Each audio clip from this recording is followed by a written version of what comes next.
Hello, everyone. It's exciting to be able to put this stream together today. I didn't know if we'd be able to make this work, but my wife, Lauren, had to run out and take care of a personal errand. So I was like, excellent. Now I can get the painting going and we can get the stream going as well, which I'm excited about.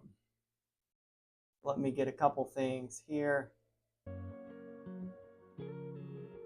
going and we will, yeah, there we go. Snap on the gloves. You know how we like to be. We like to be healthy around here. We want to make good art, but also be careful, conscious about our health.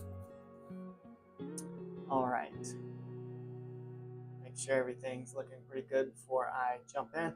I've changed up a few things for our stream today. I'm trying a couple different things in terms of lighting and camera setup, and I think it looks better. I think it might sound better. If for whatever reason we are not right, leave me a comment, shoot me a message. One of the things, whatever helps, okay? All right, let me go back to this other window and we're gonna get to work. Okay, our paint still on the palette from yesterday. Everything should be pretty good. I might, you know what, yesterday I was saying I wanted some transparent yellow oxide. Let me grab that real quick.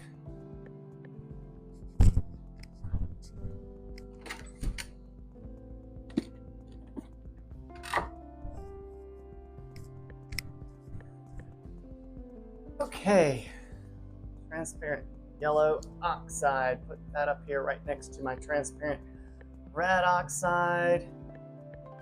And we're gonna get to work.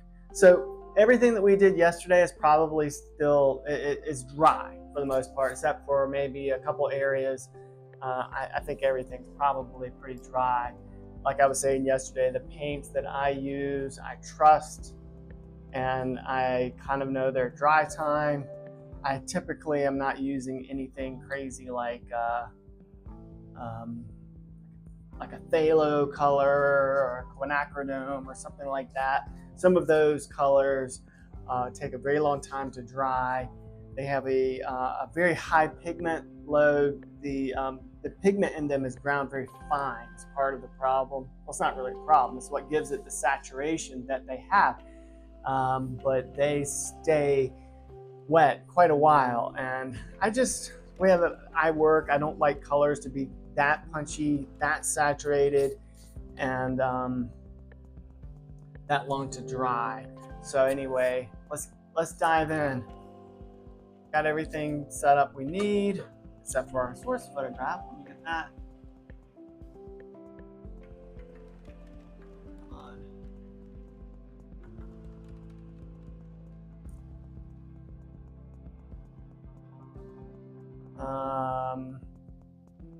And just like yesterday, we're using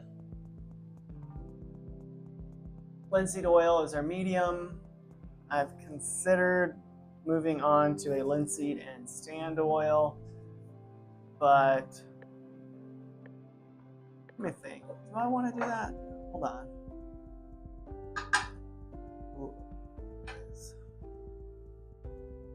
I'll just keep it handy. I might switch it up, but for now, we're going to use what we got.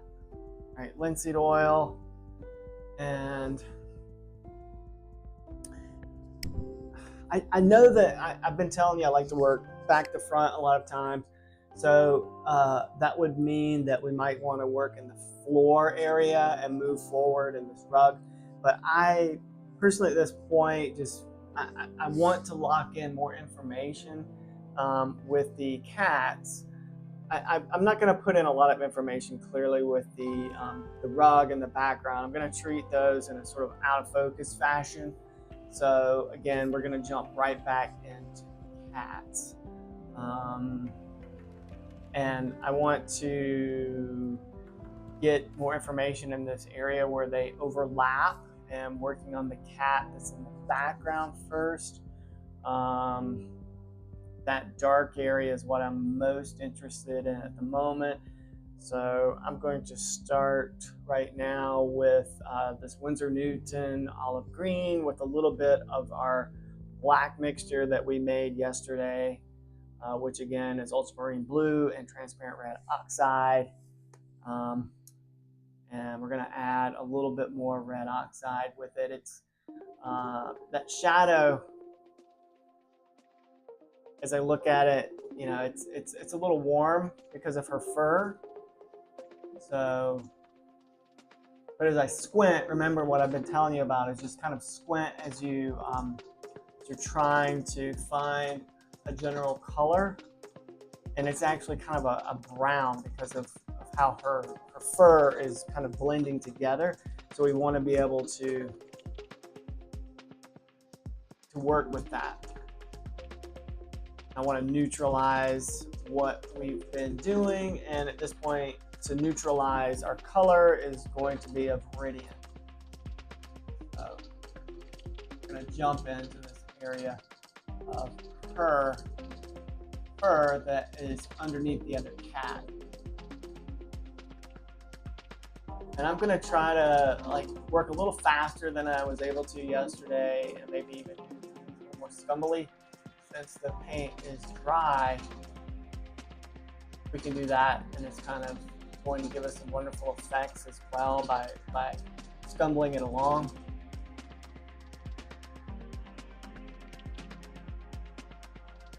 I want to move a little fast because we've got a lot locked in already. And I think that it might give us some nice expressive marks. That. And as I've been telling you all, take a little bit of time as you're working to kind of step back from the painting. That's really going to help you see it a little differently, a little better. Squinting your eyes is a big part of that, but also just kind of sitting back, walking across the room at times. This is obviously a small painting, so I can lean back in my chair, kind of see where we're going to work. There's all sorts of other tricks that we can implement, other tools to help us see the work differently. Using your iPhone, whatever phone you have is always a fun, easy way to do it. So you can kind of see the painting in a different way. I also have some other tools as well I use that I keep on hand. A hand mirror with a black mirror that I keep on the back really helps.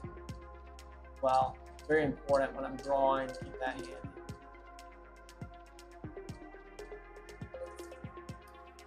All right, hold on, everyone. I'm at this part of the painting now where the fur, texture of the fur is becoming a little bit more important. So I'm going to actually change up a little bit, and I'm going to grab this Rosemary and Company 1/4" short angular brush. This is actually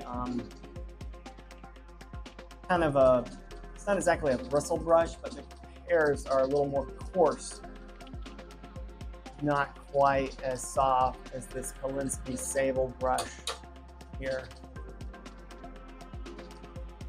So that's going to be nice. It's giving me some information for the fur, and I can just kind of take the brush hairs on the side, kind of hit it just a little bit, and it gives me a little bit of that texture. Again, I'm not wanting to spend too much time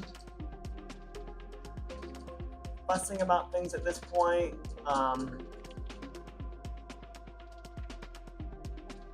But definitely want to get a little more info than we have from yesterday. You want it to feel like fur, like this. Whenever you look at an animal, their markings and everything's made up by all these little hairs. And this one small cat I'm painting right now, she's a tabby cat, and her hair is very interesting. Obviously, it gets all over me. She'll be in here soon, sitting in my lap, I guarantee. Anyway, when you look at her hairs when they're on you, they are striped. It's interesting, and that's what gives her marks. So when you paint, to get a lot of these like ideas of texture, it's good to use a broken line, a broken brush stroke a lot of times. So choosing the right brush will help you get that mark. So this brush that by Rosemary has a nice broken edge to it, since it's an angular brush, and it's from, I think it's part of the Master series. I think so. And that series is the hairs are a little stiffer. I forget the actual hair composition. A little stiffer of a brush.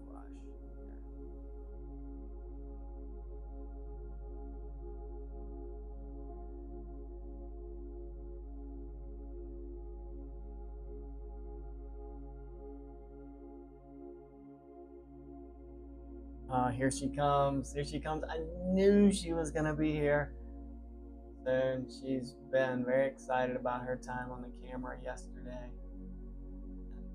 I know she was really excited. She might have a chance to be with her audience once again.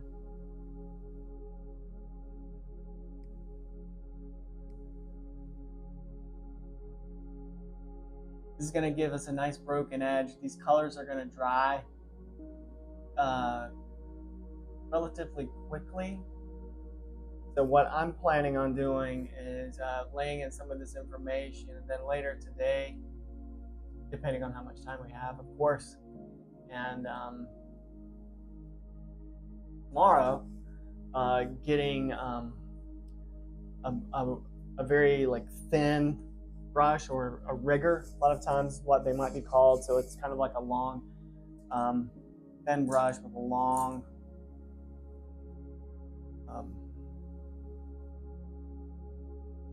tip to it.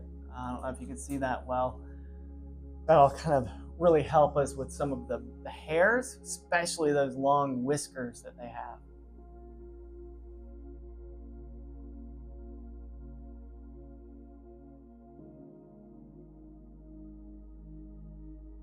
Eyelashes too.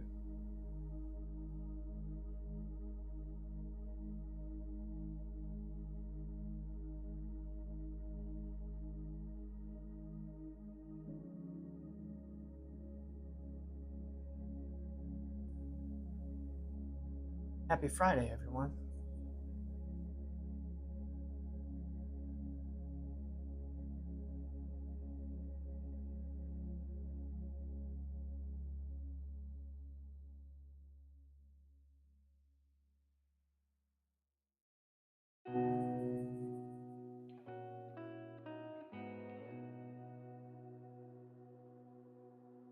Aha, there you are.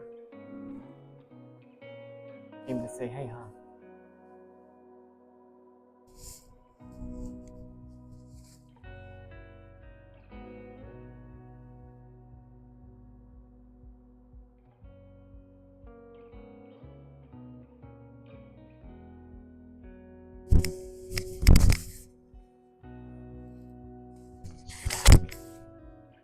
I have the camera as low as yesterday, so you can't see her as easily.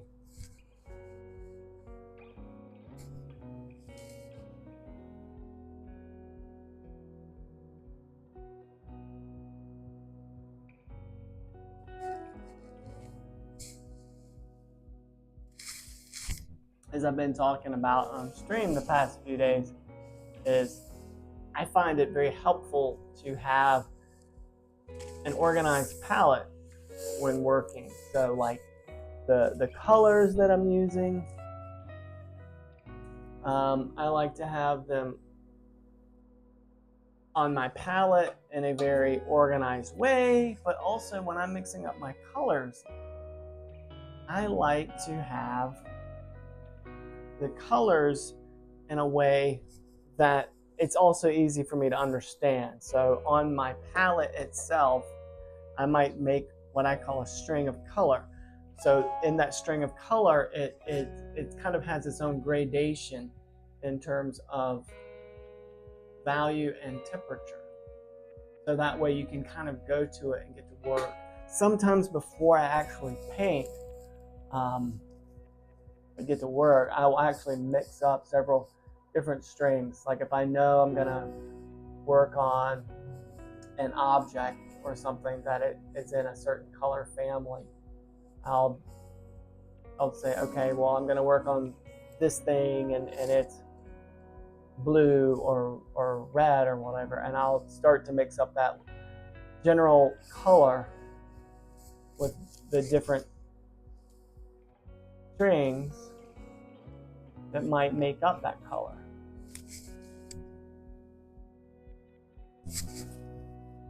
Yes, ma'am, what is it?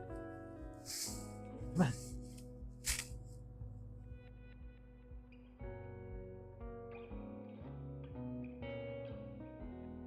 Yeah, I know. No, you're online again.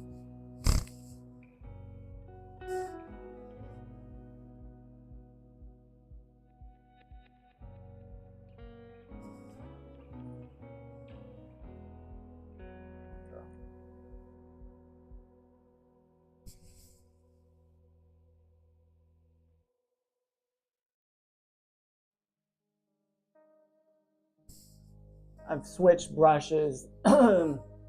This is a another rosemary brush called, it's a series that's called Legion. It again, it's a wonderful brush series, kind of like Master series. It's not as coarse, not as rigid of a brush hair, and I really like them. Unfortunately, I did a terrible job cleaning this brush whenever I got it. If you haven't seen my long form video on brush cleaning, I encourage you to check that out. I used to not be the best when it came to brush care, but I've picked up a lot of tips, a lot of tricks along the way to care for my brushes better.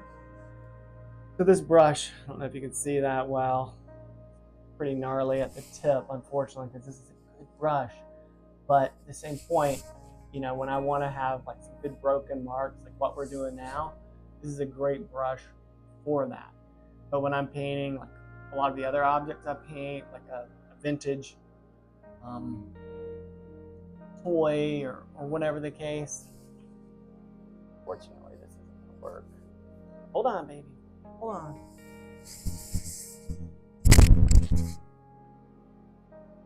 I'll show you what you look like later.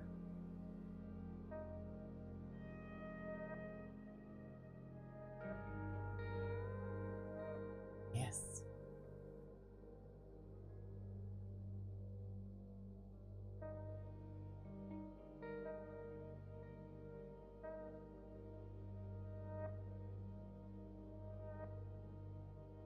I'm just gonna hit a couple areas on her tan parts, her legs, and then maybe get some more white, brighten that area up. The ear needs a little bit of work, and then we'll move into the other cat and maybe hit some of the rug while we are at it.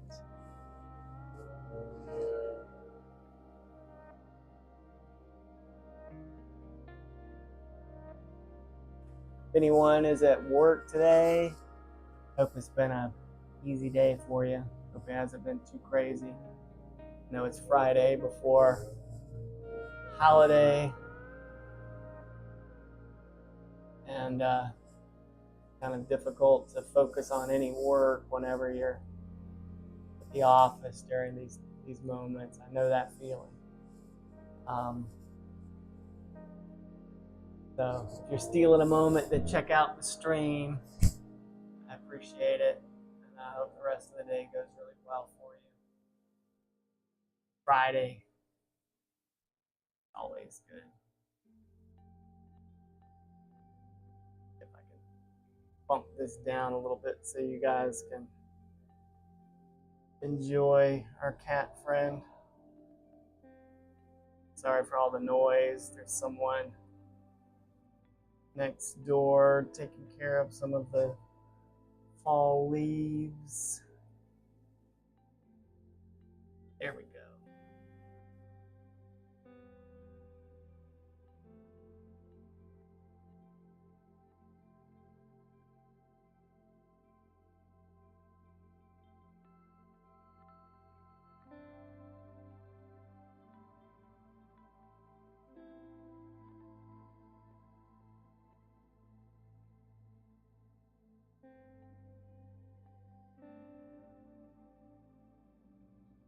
Need a cat cam for my cat.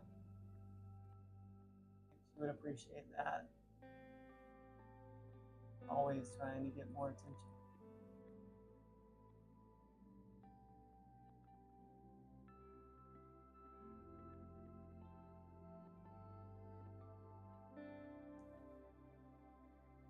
Come on.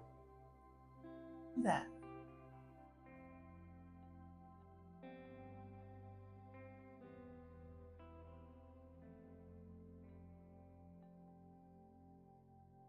And a little bit of this black mixture that we have in here. And that you might not be able to see it too well on stream, but this, yeah, it looks like I've gotten a little off. So if I can put it up here so you can see. But this dark color that we mixed up yesterday, I've got a little bit more blue in it than I want, because you can kind of see that with the white mixture and that black, it kind of goes very cool. I can easily fix that by adding some transparent red oxide or alizarin crimson. In this case, I want transparent red oxide because I'm trying to stay a little bit more in the brown side of things. Alizarin would get us, to being a little bit more of a neutral black, but it would kind of tend a little bit more towards purple, and I don't want that. Not for this part of the painting.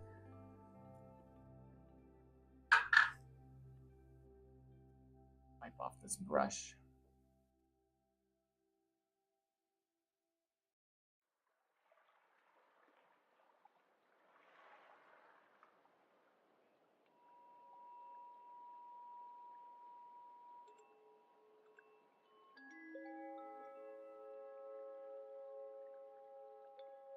Okay.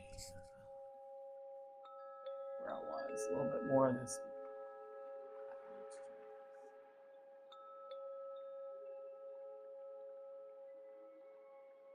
A little bit of red oxide and a little bit of yellow too. Over stripes, we get a little lost. Hit that.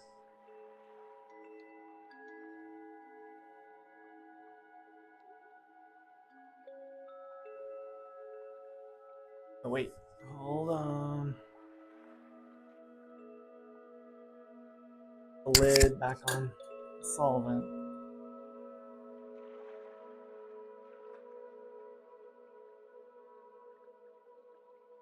Be mindful of your open brush washer in your studio, everyone. I think that can be one of the most dangerous things that we use as a painter. Kind of being exposed to those volatile organic compounds be harmful to your health. Just be mindful.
so excited for the holidays. It'll be nice just to spend a little time with friends, loved ones. It's been a busy year. Good thing. But it's nice to reflect back on this year and also look forward to next. This YouTube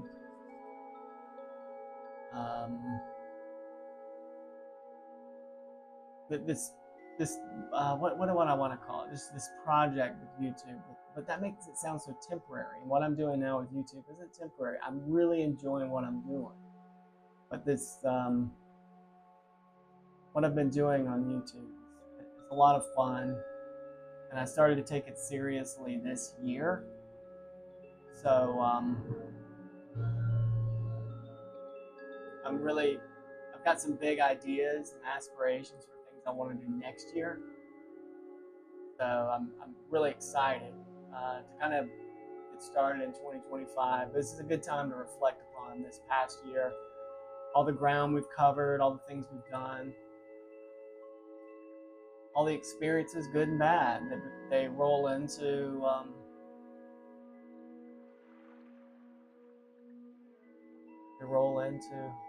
all of it, what we're going to be doing, what we're going to do next. Live and learn, as they say. I've learned a lot this year. One of the things I like to tell my friends and family, as simple as it is, always be learning. Always.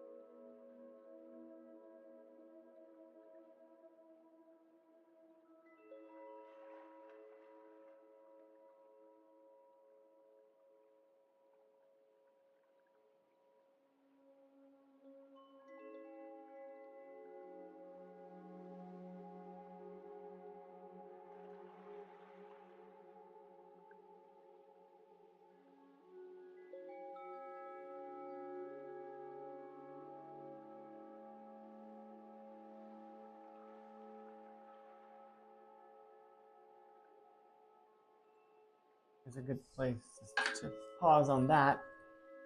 I'm going to give my brush a rinse so it can be ready for the next job. I'm just rinsing it off in Gamsol at this point. Those of you that have watched my content before, you know that I use a mixture. I actually use 2 containers, with Gamsol in one and safflower oil in the next. But right now, since I'm just changing color and I'm at this stage of the painting, I'm not too worried about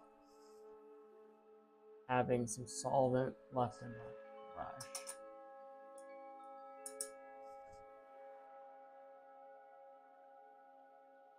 Also, the solvent is good to have because it does, as I say, oil cleans oil.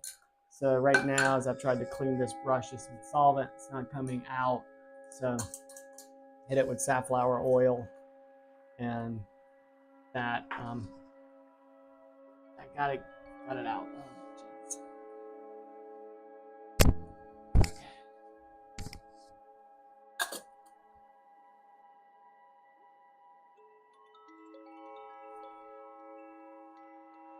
Right. I'm going to do a little work in the white of her fur now. And as I've said before, having an organized palette, a lot of times whenever I'm doing work on the palette and I'm mixing up my colors, I try to work in the same sort of fashion as you see here with my gradation of color. I essentially have it going from dark to light, but with a rainbow of color as well. And I try to do my mixing in the same way. So right now I'm going to mix up a little paint for her fur, and her fur is the lightest thing on her body. So I'm mixing a little bit of that on this side. I'm kind of doing a string right now with the white. I've used the Michael Harding Warm White, which is essentially titanium white, but it has a little extra pigment in it to actually bring it warmer. It's a yellow. I'm not sure what the name of that yellow is. It's PY42. PY means pigment yellow. 42, so it's just a little bit of yellow to warm it up. Because her fur, I like to say it's kind of got this cookie dough color to it in places. It's almost like a caramel. Like if you get a coffee at a coffee shop and you have your froth on the top of it, and there's like a little drizzle of something like caramel. Her fur kind of has some of those interesting yellow tones, like a caramel in it.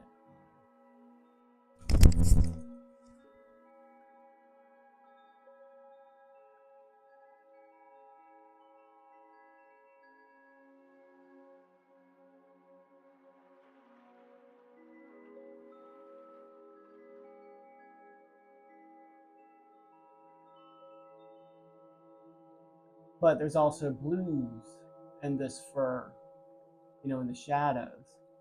So just being conscious of that. It's gonna be a blue tone in that area. So it looks really beautiful in the painting whenever you see that, when you have these warm areas that are kind of in the highlights against the cool areas in the shadow.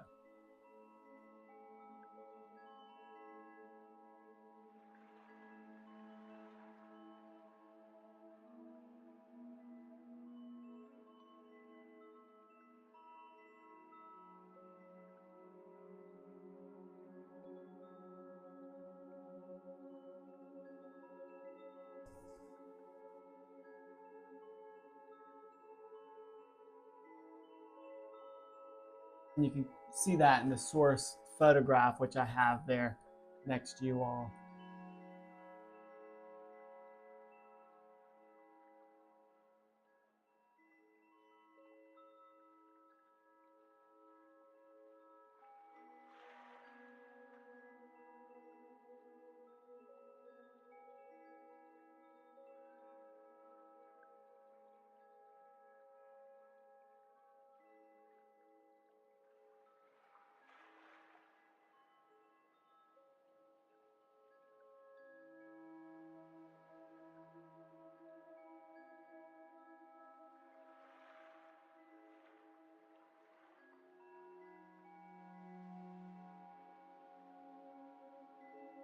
Um,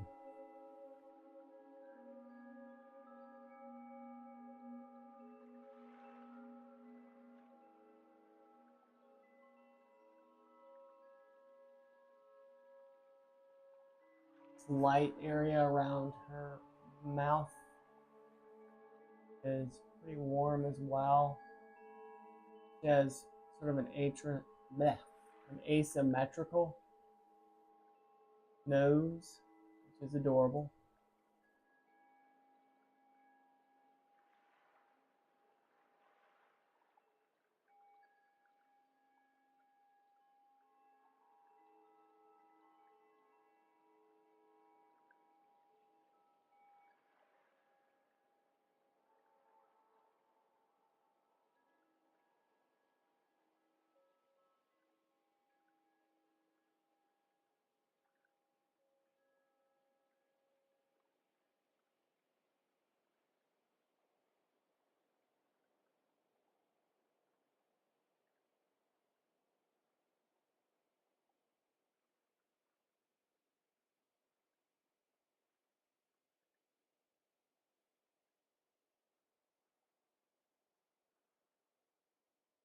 You can use the edge of your brush at times to pull out areas if you need to, which is kind of a fun little trick if you haven't done that before. Kind of make what's called a sgraffito, scratch back into it just to lighten it up enough. Sometimes I'll do that to give myself a note. I'll see it and say, oh, right, I need to go back and lighten that area up, or whatever the case is.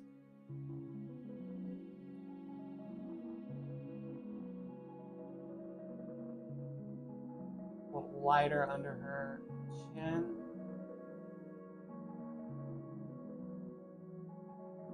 A little reflected light.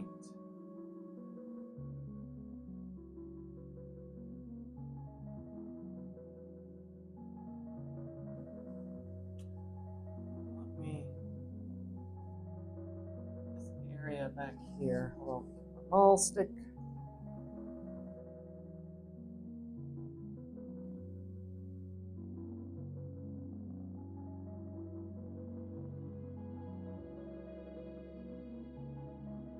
Oh, she's back. She's back. She's back, everyone. Remove this paper towel from my lap. Yep, there we go.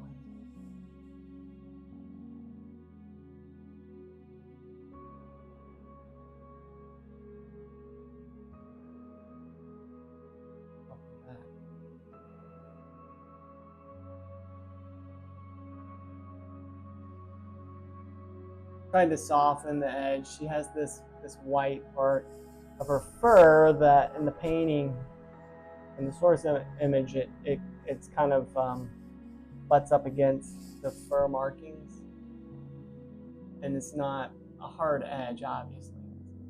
Soft fur mark. So just trying to add a little transition to it with my brush strokes. I might get a blending brush and soften that edge a little later also, but I don't have to do that right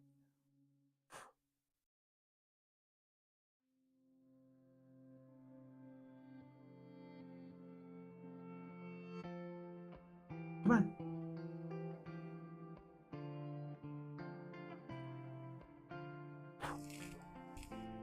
I know. You.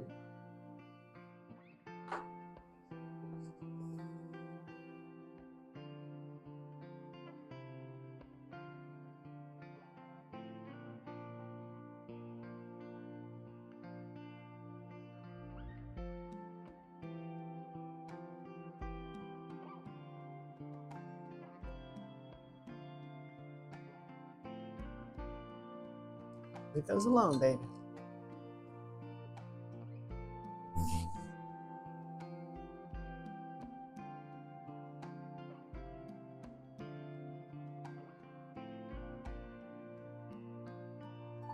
Working in her ear area now. There's a lot of little ear hairs that move out towards that area. I will get that more closely as we get into that area. Right now I'm kind of squinting my eyes and getting some of a general color from where the fold of her ear is. And then the hairs, obviously, they're kind of part of that, but kind of popping out on top of this color. And that's what gives it the impression of the hair, what makes us feel that.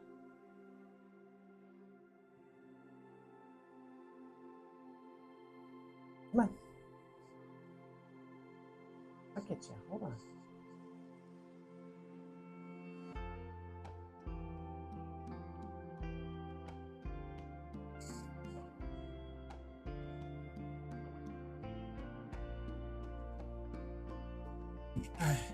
Feel good, but I want to do the shadow area of her fur now.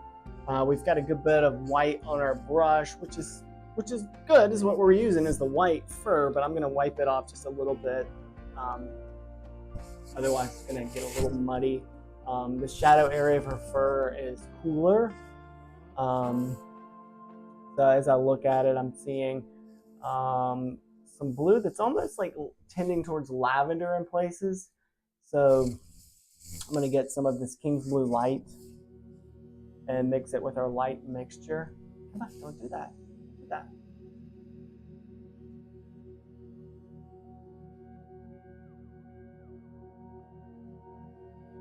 still a little light for me. So what I'm going to do, I'm actually going to use some of our Cobalt Violet Dark, which is a nice color. It's like semi-transparent, semi-opaque, whatever you'd like to call it.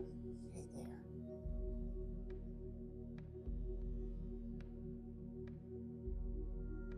Look out.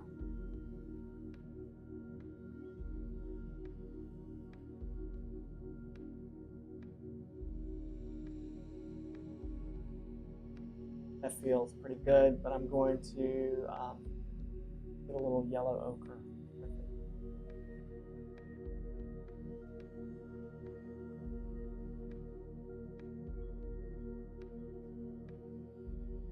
Yes, ma'am. What is it?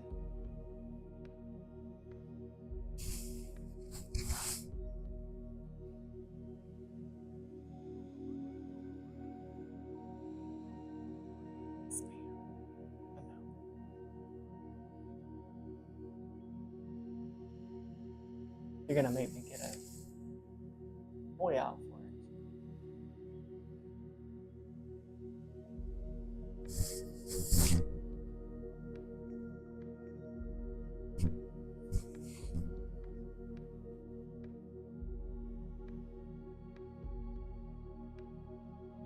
She's very excited about Santa Claus.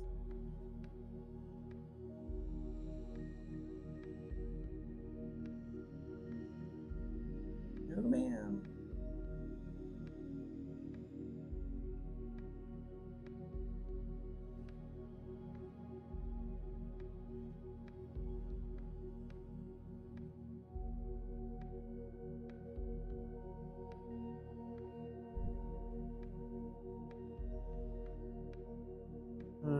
What is it?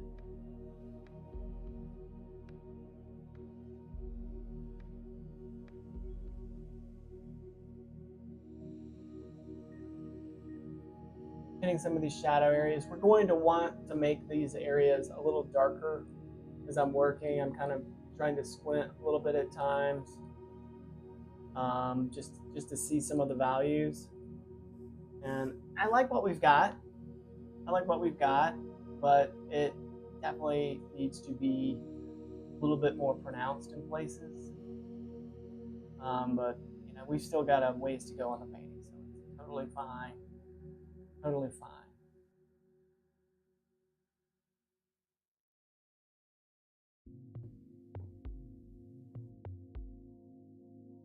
Nice. Come on.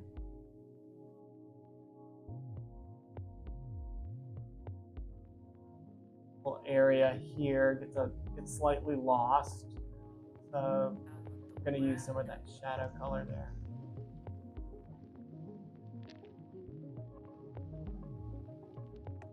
And I'm going to use it in this area of her paw as well.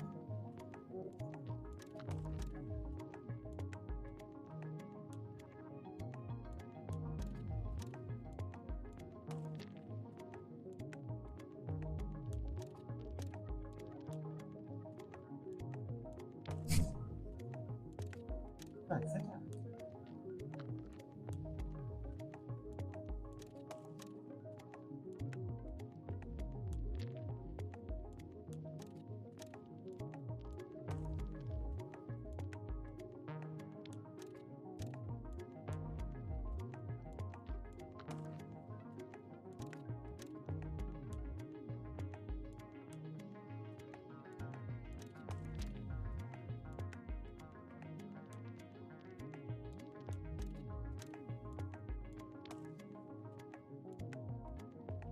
For years, I used to rent a studio that was outside of my house, and it was great. I used to love it.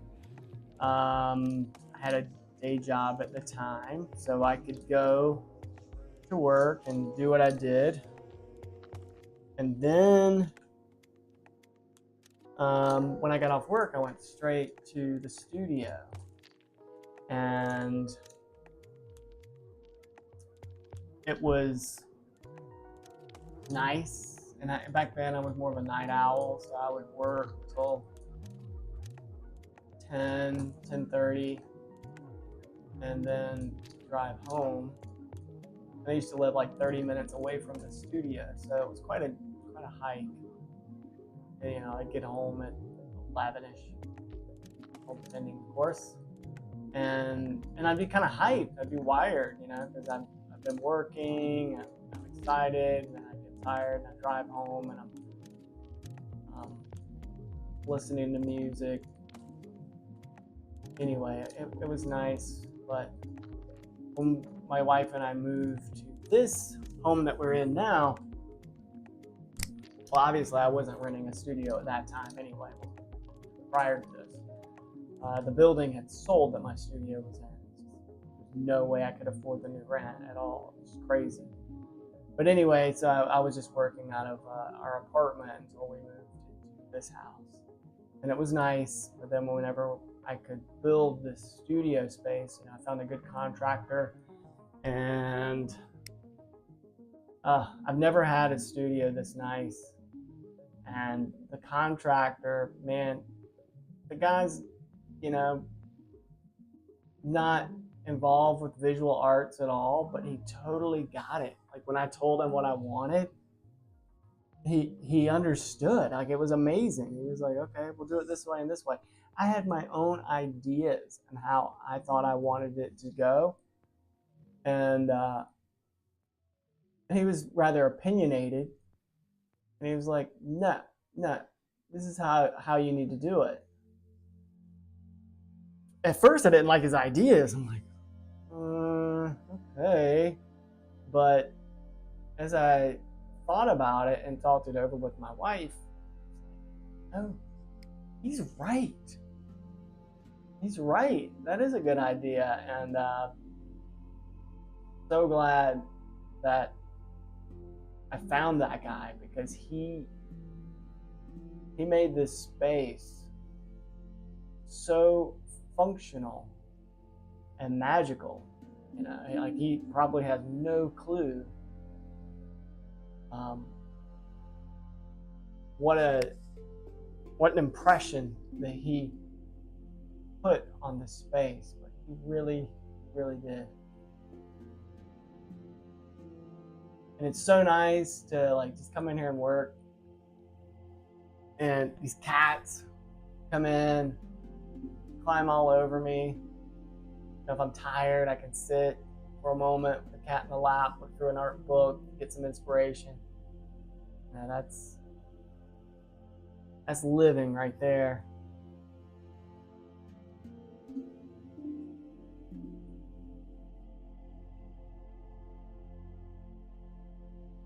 Again, like I've been telling you, like with these stripes, these bands of color, like there's one band that I've been using here is kind of like the white fur band for this one cat.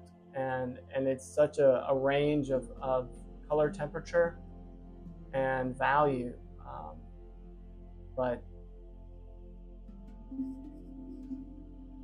it's so nice just to be able to pull in what I need. And since I'm kind of pulling down on this color, you know, it's all blending into itself and all, it makes this area much more natural, you know, because I'm using the same things.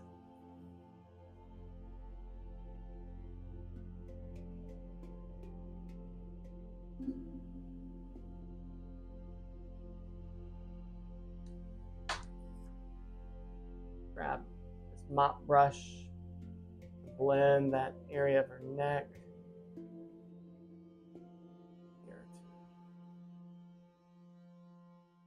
I don't want to blend too much because I kind of like seeing some of the broken marks, but I want to just, in some areas, it's a little something.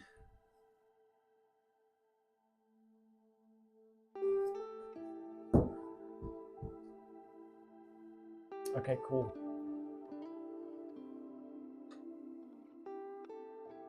Wipe the brush off. Now this area of her mouth here is just bothering me just a little. So bear with me while I try to get that. It's a shadow area, but it's it's warm, it's pretty yellow, so I'm using some of our yellow ochre with our shadow color to get that little sort of area where her nose and mouth come together.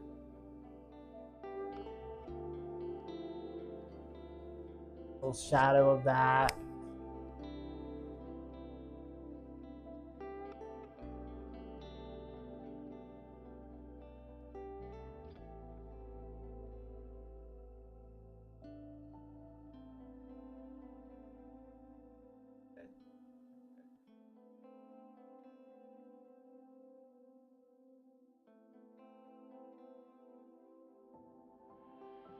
What I want to get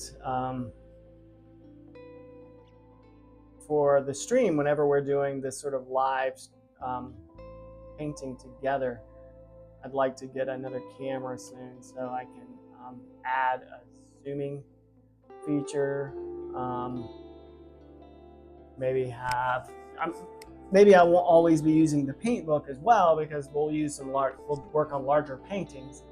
But since this is the Christmas gift painting that I give my wife every year, there are these 6-inch square paintings. So the paint book is perfect for that. Anyway, it would be nice to have like a camera on my palette so you guys can see what I'm doing.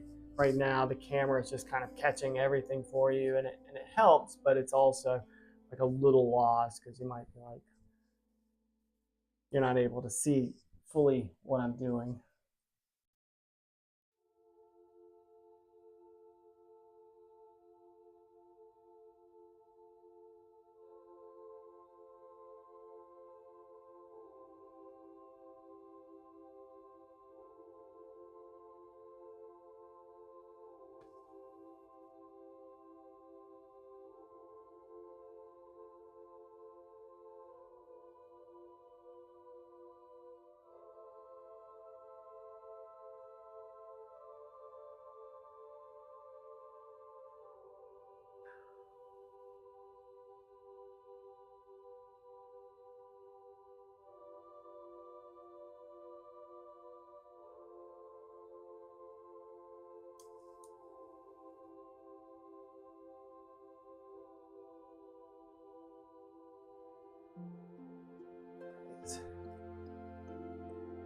I want to get this brush getting clean so I can get some of our lightest area of our mixture, I should say, to hit some areas around her mouth. And then we're going to move on.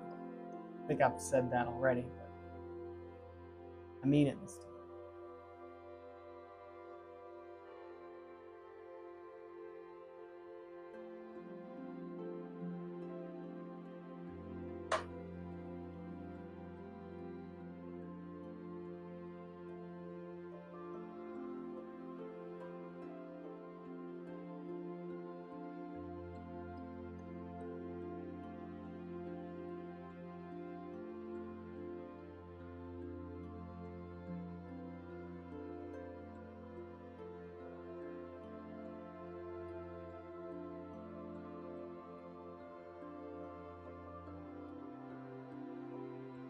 The light hits that other side of her nose.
Okay.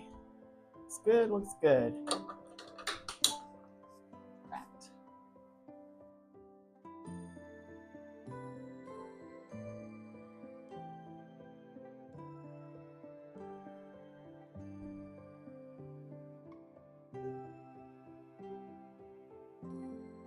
You're back, I see. All right, let me wipe this brush down a little bit.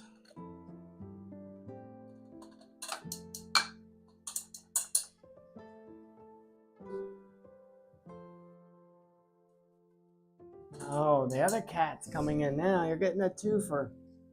He might not get in my lap though. He likes to get in my lap, but not really when I'm painting. Likes to get all the attention. He's also really big, so he doesn't easily fit in my lap when I am sitting like this.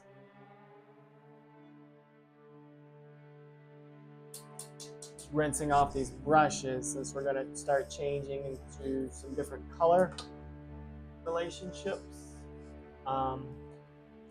I don't want to get any like crossover at this point, so I'm just kind of giving the brushes a good wipe down using the Gamsol and the safflower oil.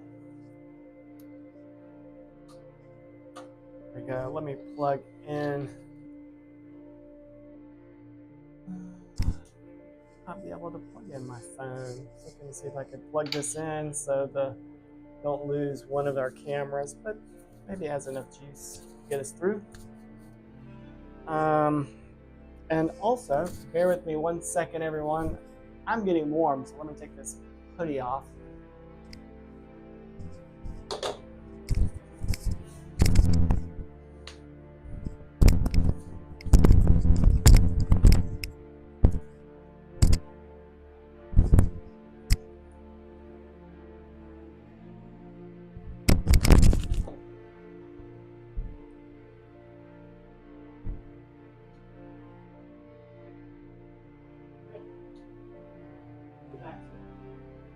We've got the ground covered with let's get back into our tuxedo yesterday. Had a good bit done on his shadow area, but I still need a lot of it. When I convert that's great. If I can pull this, you all can see a little bit more about where we are with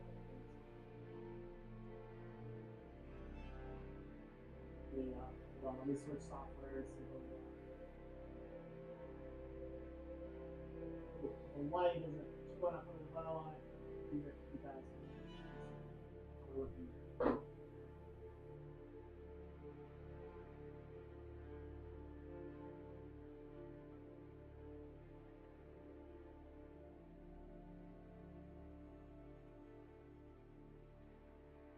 Move into light fur. So essentially, these two bands of color here I've designated for the cat on the left. Right. I might get his own area. Maybe if I would have done this a little better, I'd have those. I think what I'm going to do for my part is I'm just going to keep his light area near the right of my palette where I keep a lot of lighter colors. It's going to be near her lights as well. We might actually go into some of those lights to take some colors. Because they are very similar, white fur, but hers has a little bit more of a yellow tone to it in places, and his not so much. There's a lot of pink places. We have a little alizarin. That's mainly good for the white fur.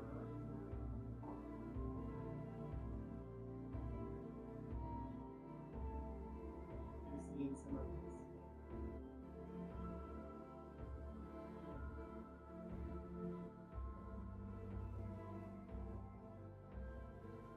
some of the cobalt violet pulls it down.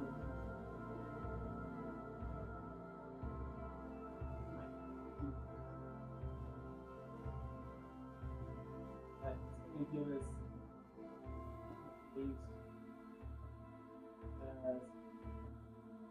coats and work on top. That's what I like about oil paint, is you can put some things down and then start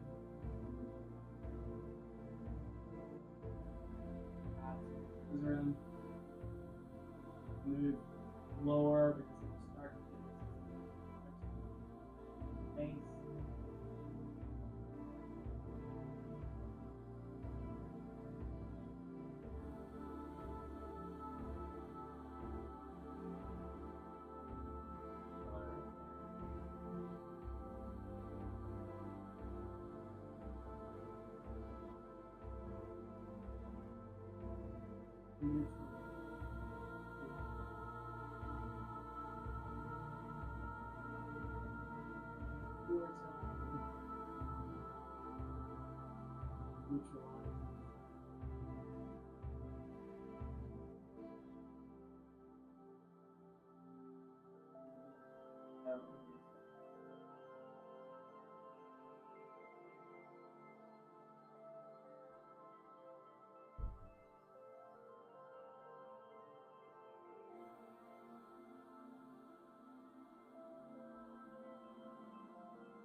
Area. Like I was saying earlier in the stream, like you kind of like dance around the area that honoring her just came out a little far. Back that area.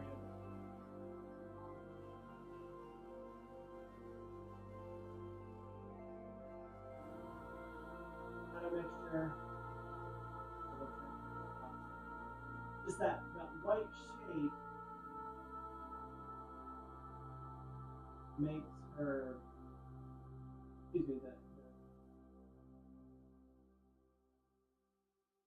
the white shape that we added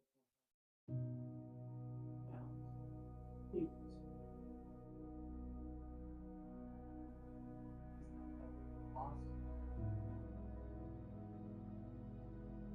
her to come down more here, and it doesn't hang down below that cat. Tabby based on the market, but she actually worked, which I've never even heard of. I'm a big cat person, but yeah,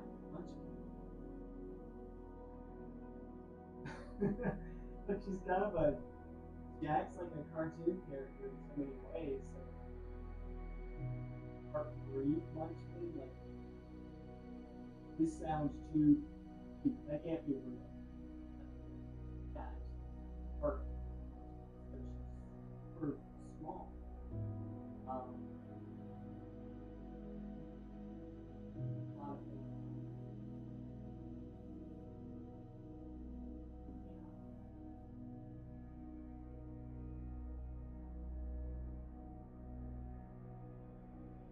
Little areas like we just fixed around the mouth are so important because that's part of her character.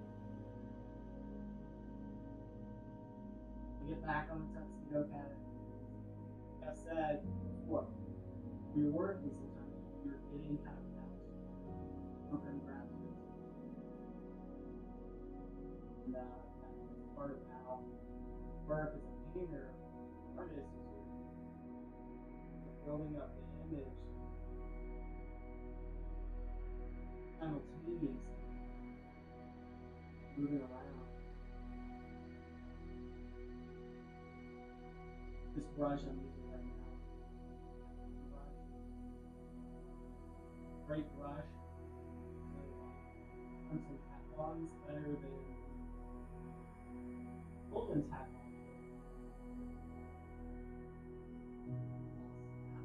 Brush.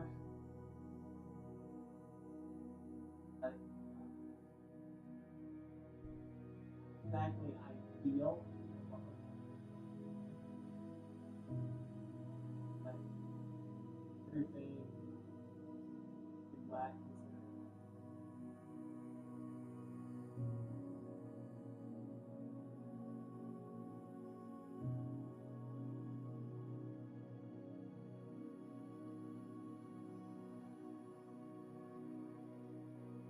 Dip into that shadow that we accent height of the fur. Also correct that area too that is a little bit more of our shadow mixture with the lizard.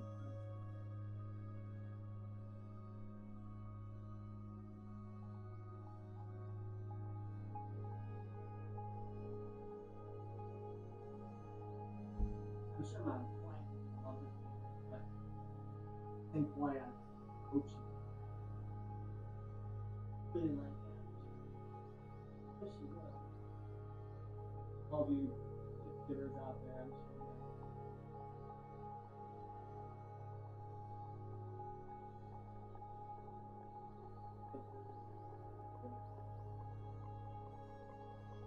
The work in a painting, drawing anything, is really done in the middle, mid-value. A lot of this painting, as you can tell, is like middle stuff. You know, on our first day that we painted together, we did a lot of blocking in and obvious terms. Essentially work with dark color, remember? But now that we're starting to work with neutrals, it becomes that game of working in the middle. That's where the magic is. It's to make colors feel actually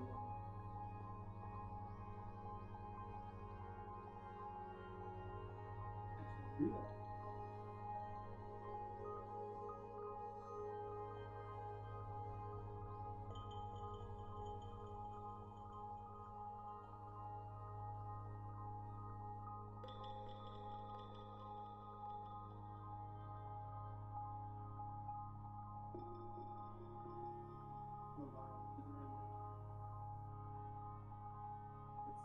Meridian with it, neutralize it.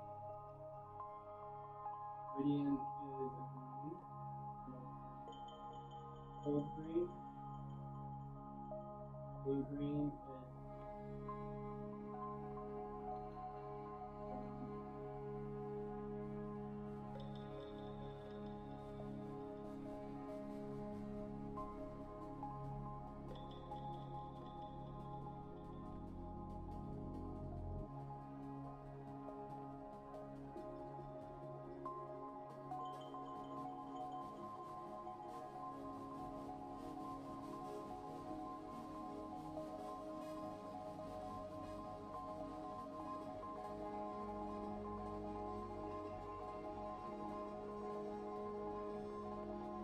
as we put that kind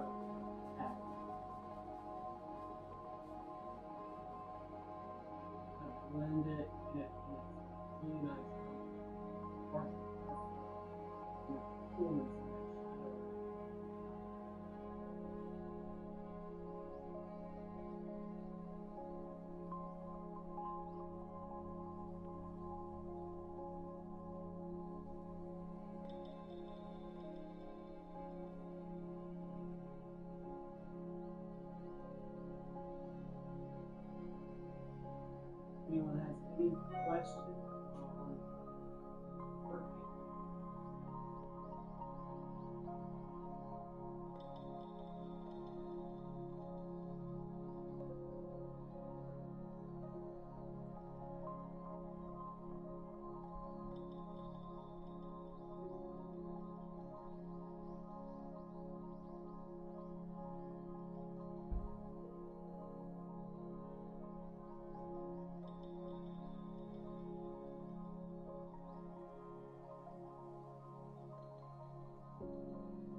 this game of bouncing back and forth. Get it certain direction. That's cool. That's warm. That's lavender. That's green. And you're kind of pulling it back and forth. This game of dancing with neutral tones. So it's helpful to know what happens when you can change color. What it's going to do with the next color. Neutralize it. Influence what's happening.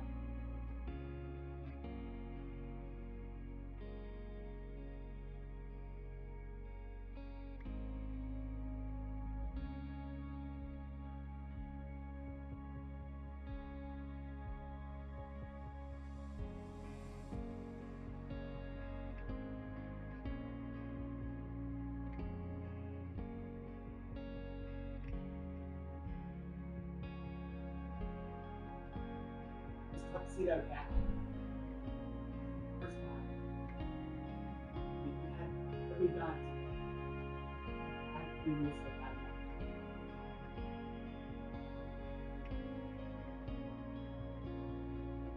Love that so much.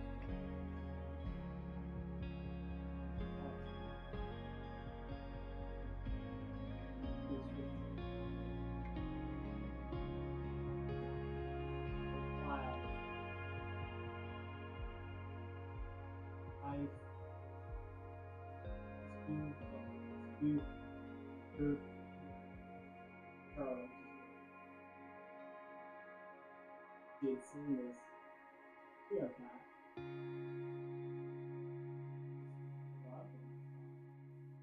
Beautiful and story. It then returned to the rescue.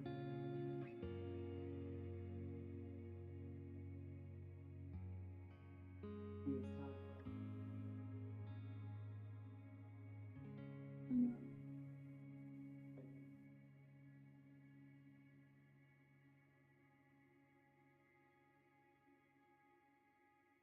the cat name is Hugo. Named him after Hugo.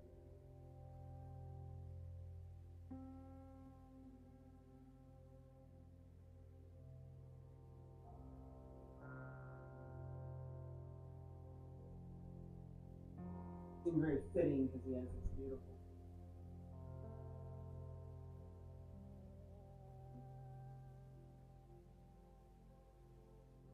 image that he has done for pastel work. Pastel. Was it oil painting? Maybe it was. But I'm telling you. Anyway, it's so beautiful. He did a lithograph as well. It's a portfolio and I can't remember the name.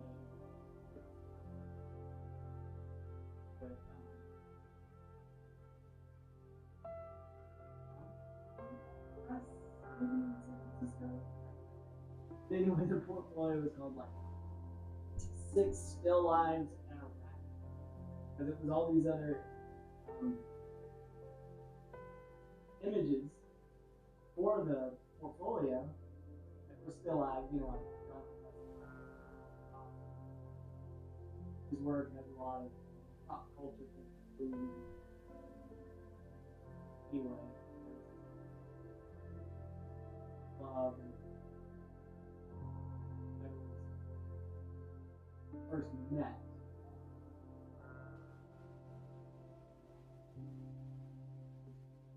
Beautiful colors.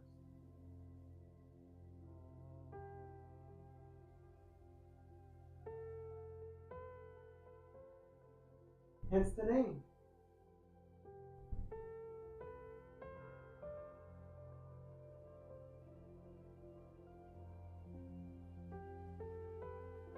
See how wonderful it is when you have these bands of color, like I've mentioned,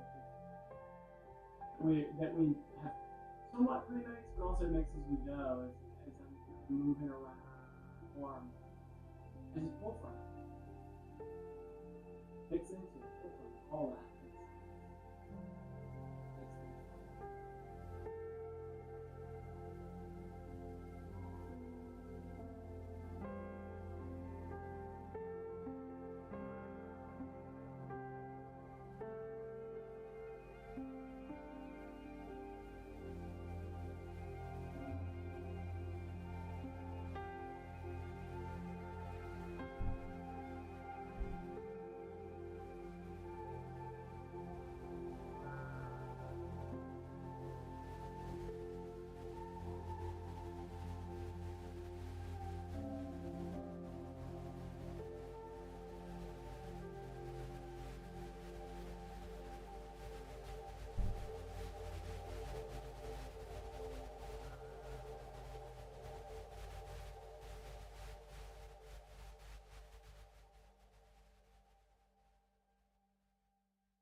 Eraser.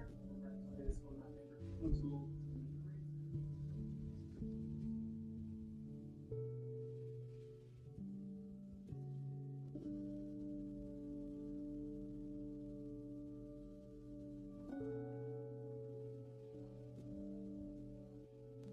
This is the kind of painting that we could have knocked this out fast and made it very expressive.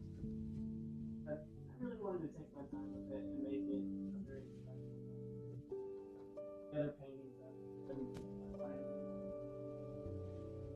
definitely love them.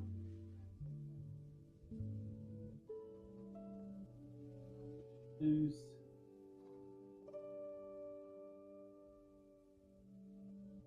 studies.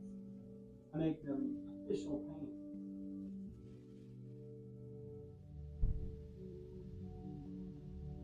And some of my favorite works, actually.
Stream has a lot of shape out.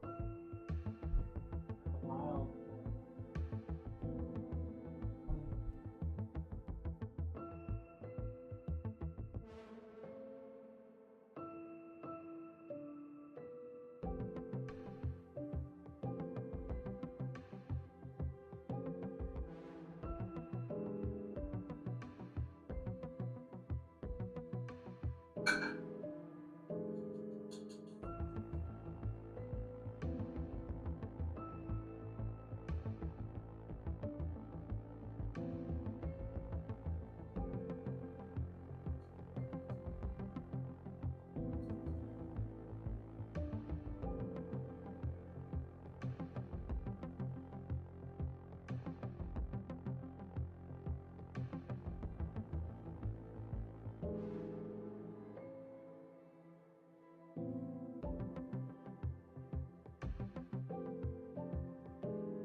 Step away here in a couple minutes.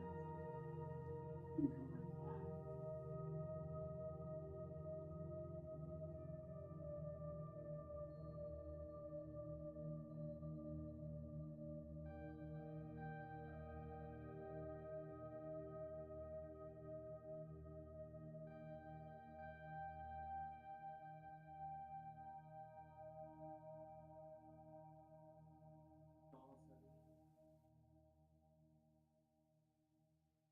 right back.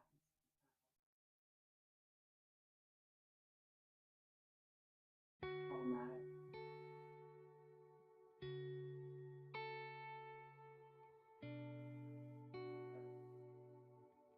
Sort of exactly what I want.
Area of her ear and his fur really bothers me. Too harsh of a transition. So we're gonna there.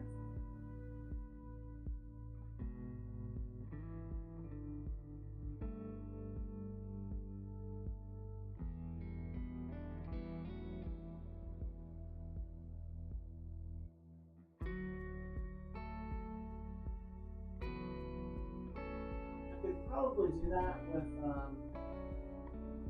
toothbrush.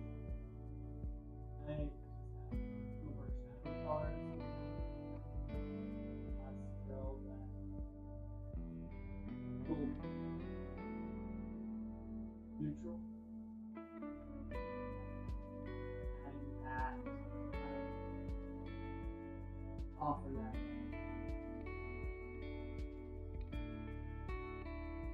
Cutting into that here.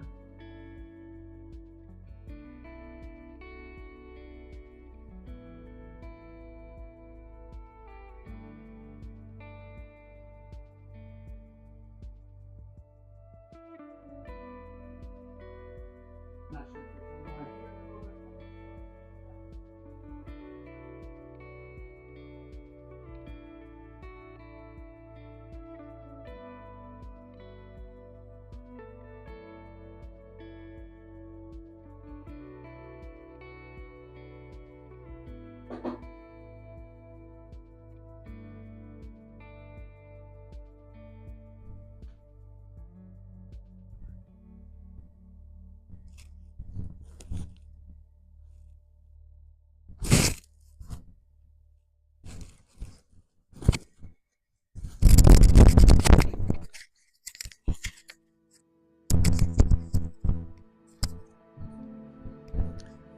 Oh, I'm so embarrassed. I left the microphone on the hoodie, so no one's heard what I've said. So I apologize.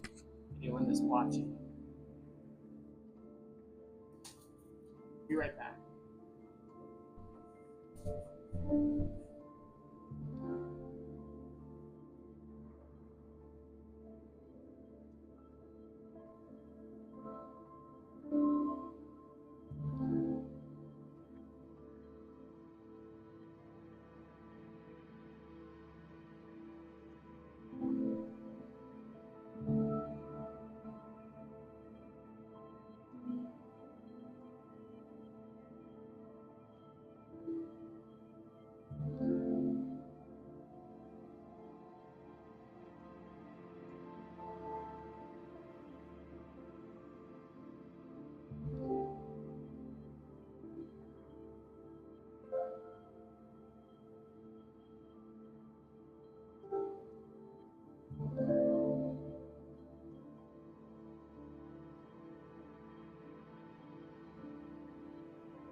Sorry for the delay, everyone.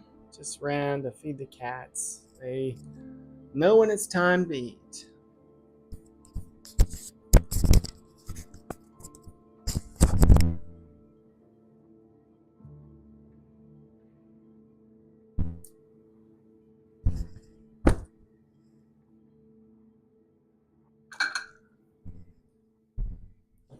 Put gloves back on and we'll get back to work.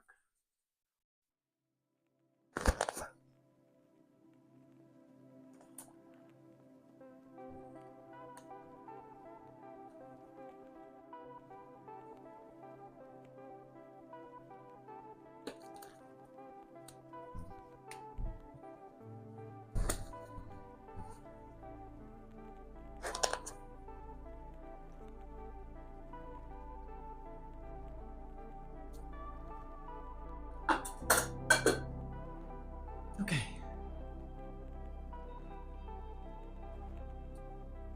Back to it.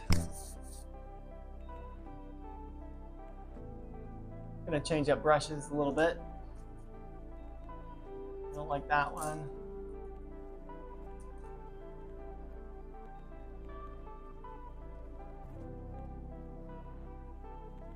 Maybe. I have a 3. That right there.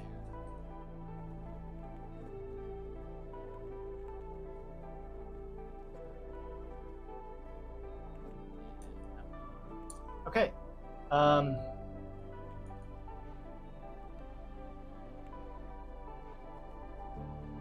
Okay, we're gonna use this first. So switching brushes with the white fur, I need to get a little bit more ground covered. And I've got a lot of this paint mixed up, obviously, that you guys can see. So I'm just gonna start laying in more of this mid value of shadow of this white fur on his chest.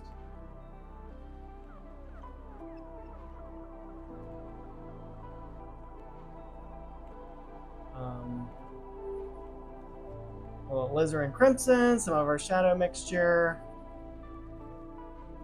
Kind of get a nice, interesting gray color. It's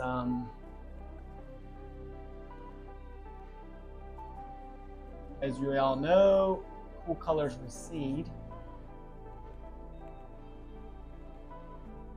So I can use that to help create a little bit of transition.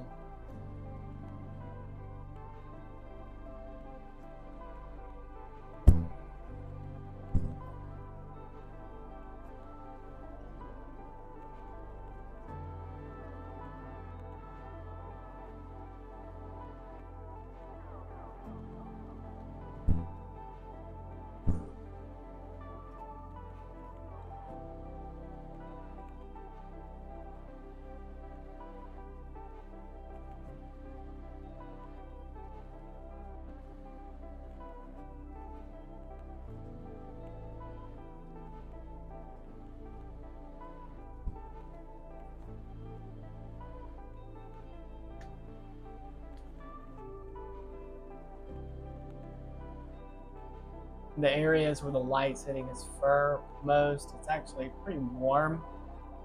So I'm just hitting it with a little bit of yellow ochre.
The warm white that Michael Harding makes is a wonderful white.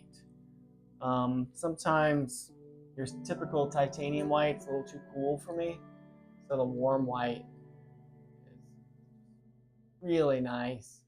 They also call it a lead alternative, a lead white alternative, meaning that if it's lead white, it's actually a warm white. It's not as transparent as lead white. It's still opaque, but as a color, it's beautiful. And more, I tend to use it more than titanium white, warm white that is, because of the extra colors that I can get. And then what I may do, like towards the end of a painting, whenever there's some areas that are very, very bright white, I'll get titanium white and start to use that to hit those brightest highlights. Any titanium white will do. However, there's a titanium white that Gamblin makes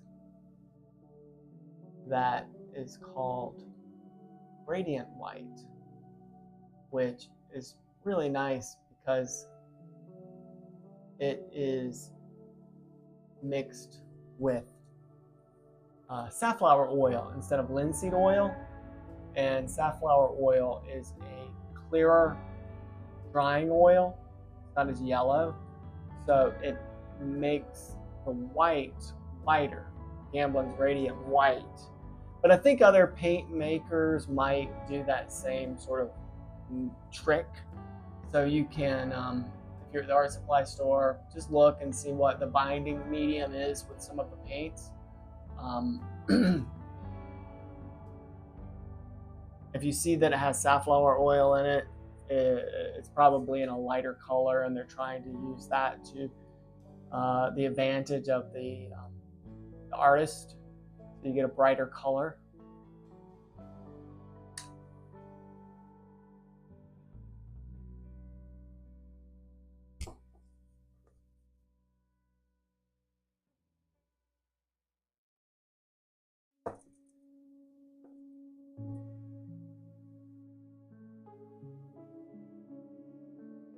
But what you want to be careful of with some whites and some other colors as well is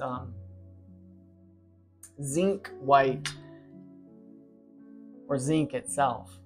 But you'll see some paints that a white that is called zinc white, for example. You'll see zinc in some paints.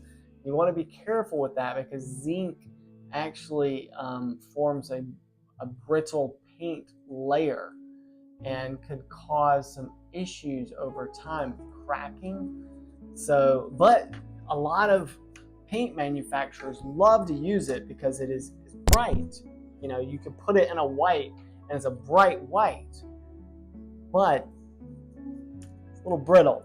So be aware of that. Yeah, this is Gamblin's Radiant White here.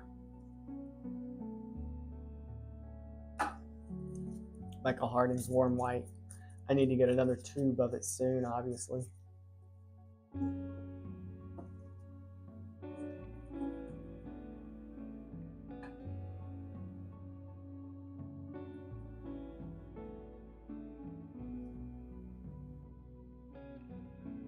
Please let me know if anyone has any questions. Happy to answer anything. Discuss a little bit more of what I'm doing.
So the brightest areas of the painting is this area behind this cat's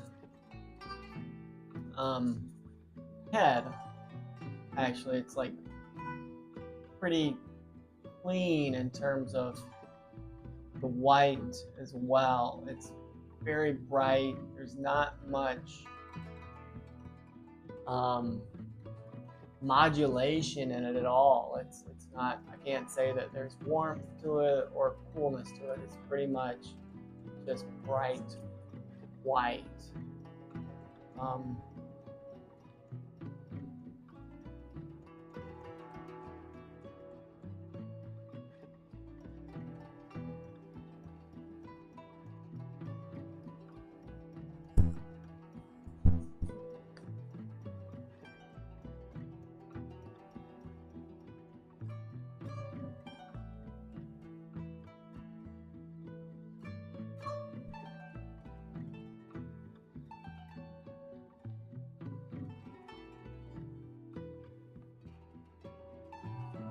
So I'm going to hit that area with my white. Not going to do much blending with it right now.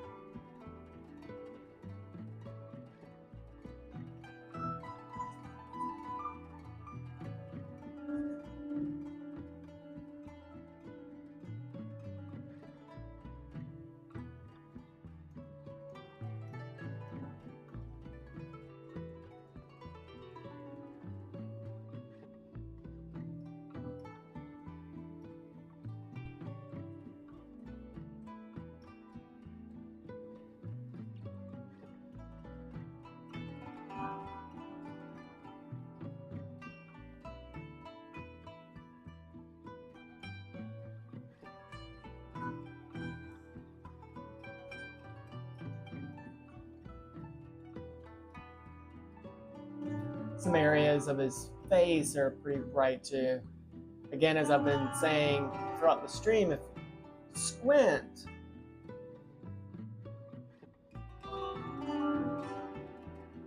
you can it'll reduce certain elements to their essentials, like the brightest area, the darkest area, the neutral color,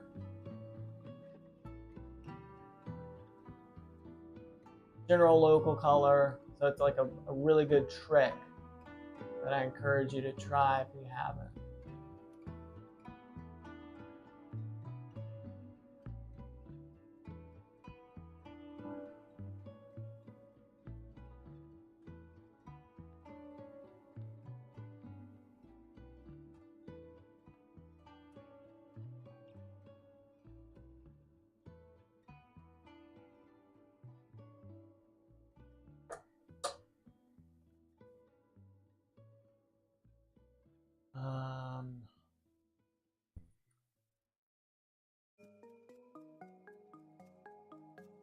Couple areas around his mouth and the shadows are starting to kind of stand out. They need to be addressed.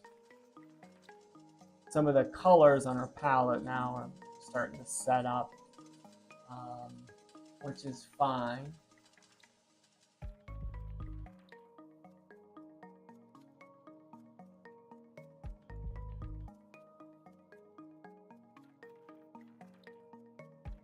Because it's easy for us to just get what we need and work it back in.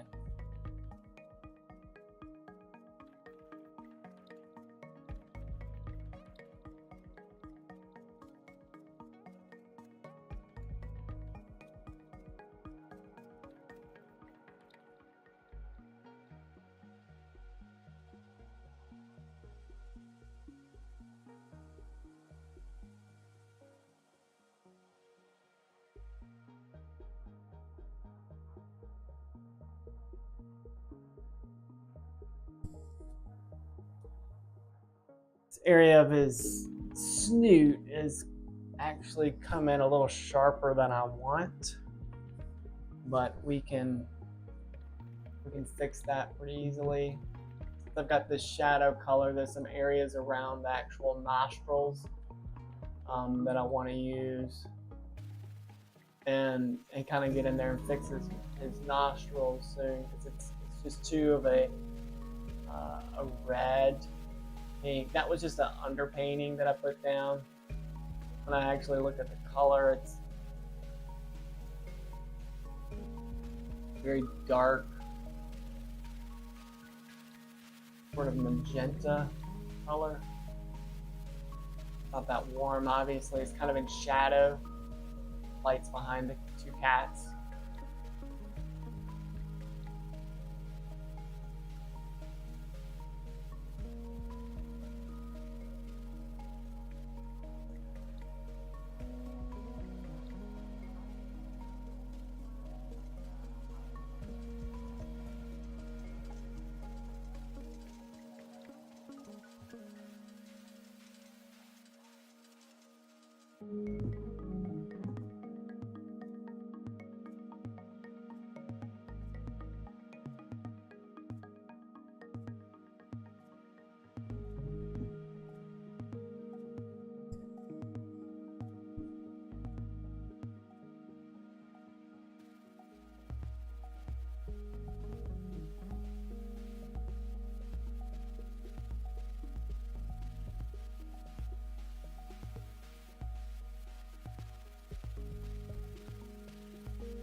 So happy this worked out today. I didn't know if I'd be able to go live, stream with you guys, and work on this painting.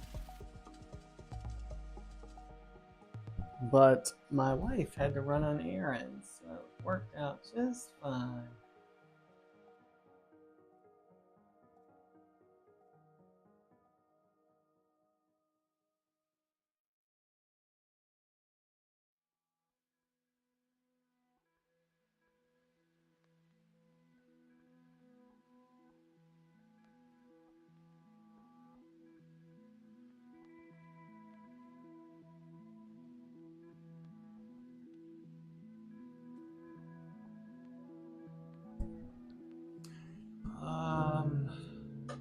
Now, this is something else that I find is a very helpful tip for you all, as you may not be able to see it in the window of YouTube there. Hold on, let me switch it.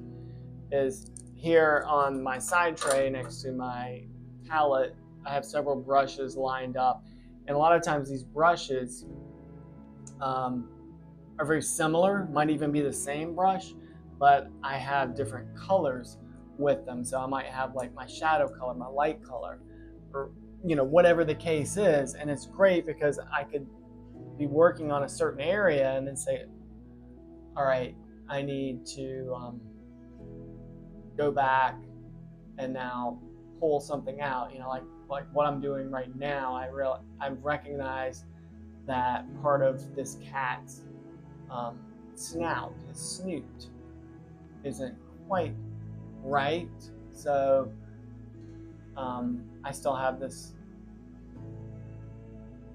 brush handy, obviously, with my light, and I can just grab it and start to work on that area very easily without having to wipe off a brush and go. So whenever you all are buying art supplies and buying brushes, it's good to get a few brushes. Kind of have to find out what you like, though, between the different brushes, and that's a very personal selection, because an artist that you like uses a certain brush, you might try it and hate it, because the mark you get with a brush is very personal. Anyway, so you almost have to experiment to find the brush that you like that gives you the mark that you want. And when you do, I recommend that you have a few on hand so you can kind of swap them out like I'm doing.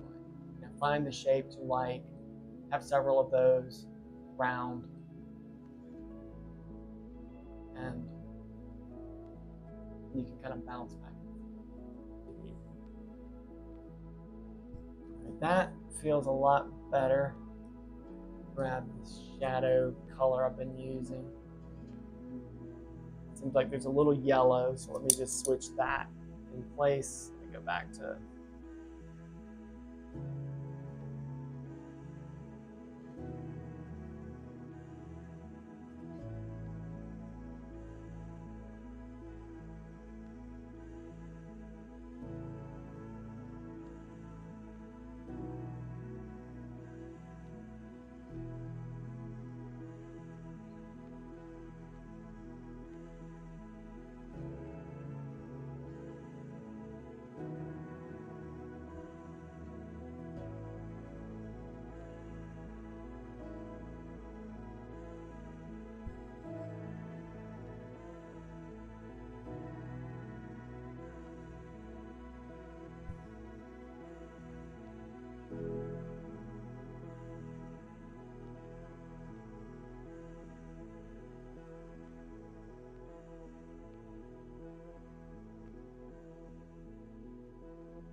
dropping brushes here.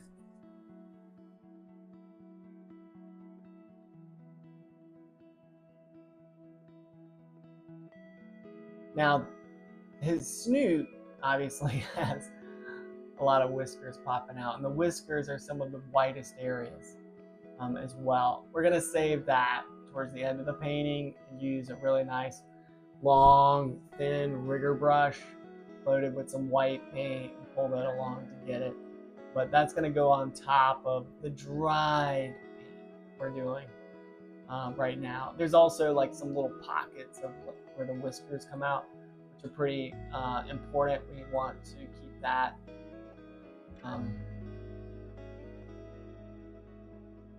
intact as well. Right now I'm just trying to get the form down with his snoot.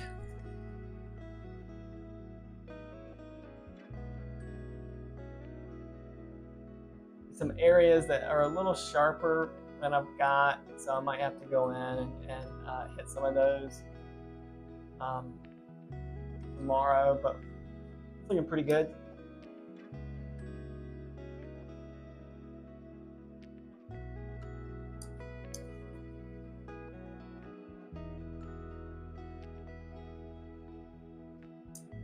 Okay. Got a message. Let me reply to that real quick.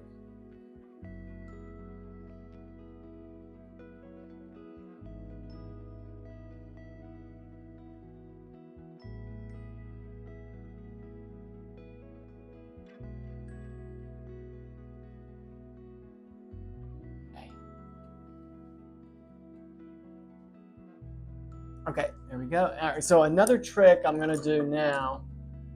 Got a few clean brushes over here, a couple brushes that I'm using, but I have a couple questions about what's going on with the cat's face, the cat's mouth, and I've looked at that a lot so far. So I've got my handy tool, which is a hand mirror that I use a lot of times to help me see things in a different eye. And as I'm looking at it,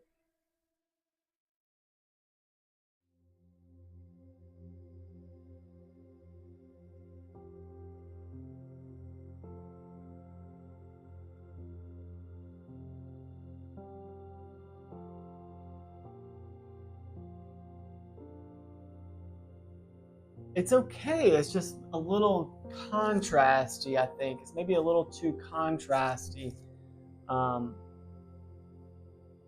And this area of the dark marking of his face cuts in a little more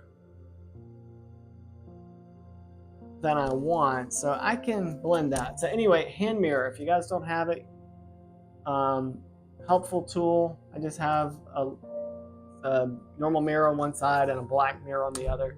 Black mirror is very helpful for recognizing values.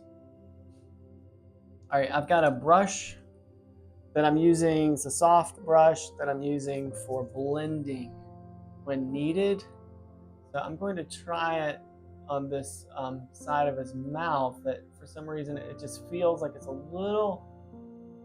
the shape is a little wrong, but by looking in the mirror, it helped me determine not so much the shape as the contrast. Pretty strong. And this area that I'm blending right now, it actually gets kind of lost. You don't see an edge there.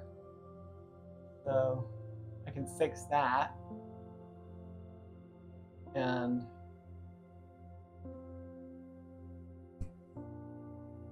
that feels a lot better. And this also is like a little high, so I might want to go in there and fix that too.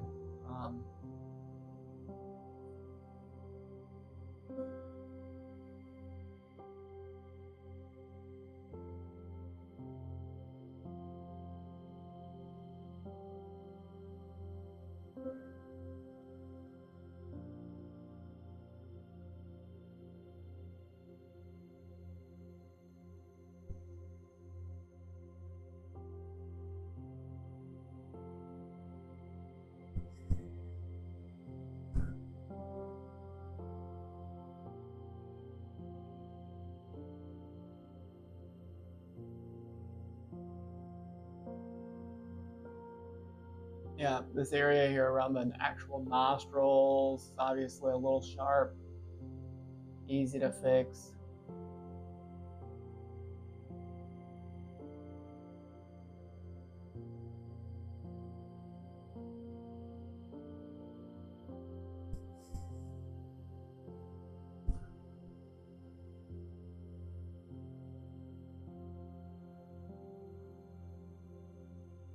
Again, get our kneaded eraser. I've got a little stray mark that I want to clean up, and the kneaded eraser to me is like one of the best tools for that.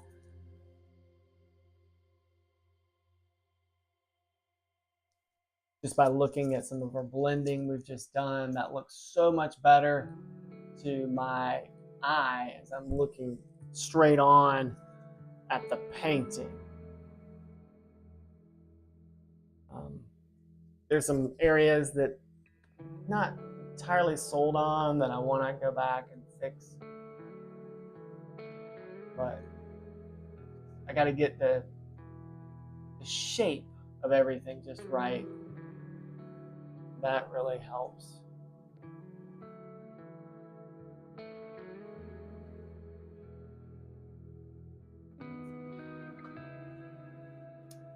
Mirror and just reference that real quick. Oh yeah, that's so much better already. And if you're using like a handheld mirror for help with this, like you can hold it against your face so you can actually see your painting and your reference image or your model, like if you're working from a model, and it really helps. Okay. Let me know if you guys have any questions at all. Happy to answer anything while I'm here working.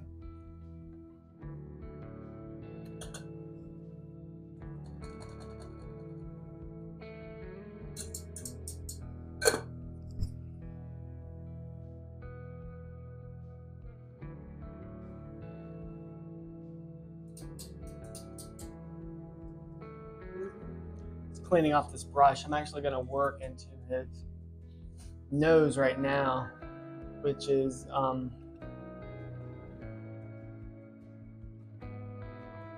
going to start with cobalt violet dark with a hint of magenta, and warm white.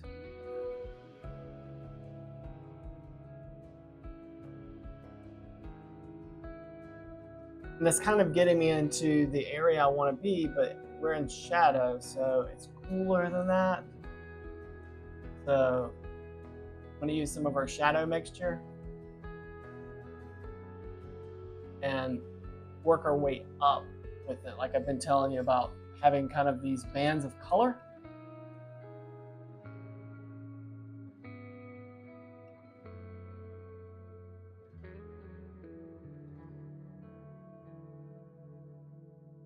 Get a little bit more magenta.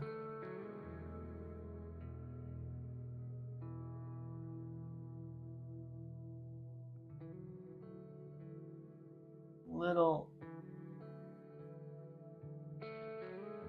bright. Excuse me, a little dark.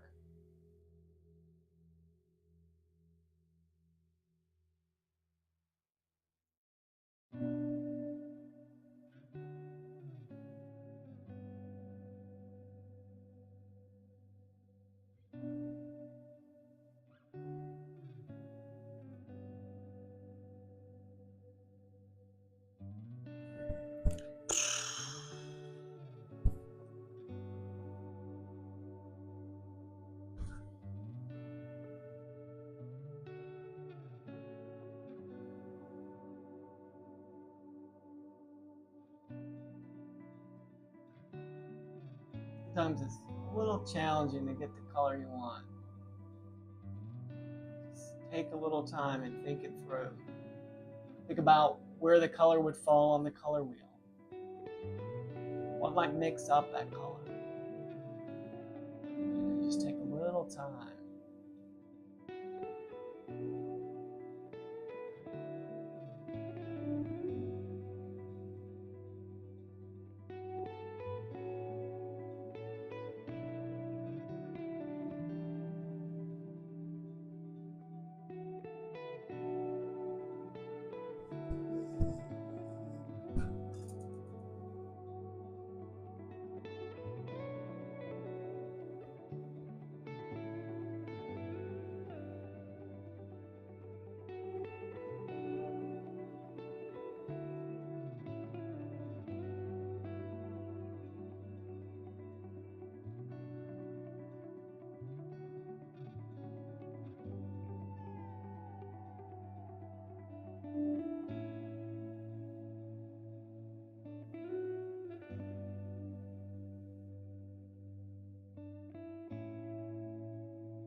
There's more color than that, but this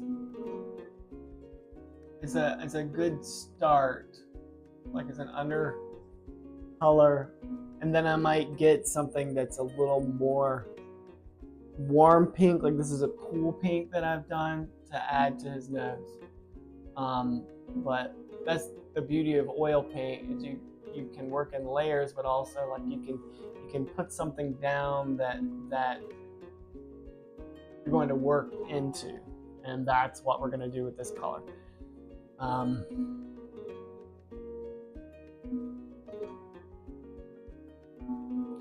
And since we're painting noses, let's paint the other cat's nose.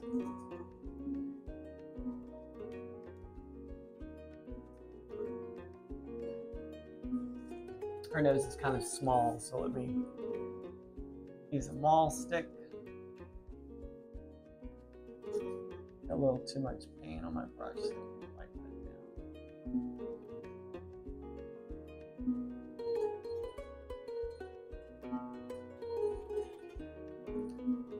And I need to get a little bit more in shadow.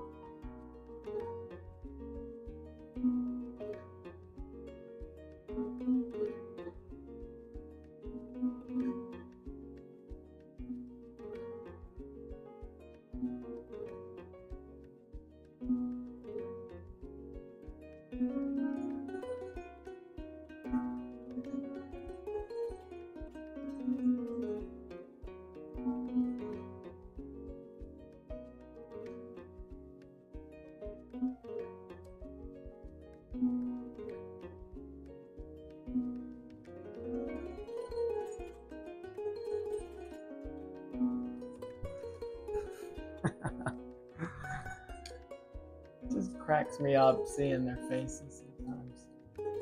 They have so much personality, these cats. And I don't just mean like in the painting, it's just in reality. They've got more character than some people I know. And I'm sure that you all out there can relate to that. You have pets.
Okay.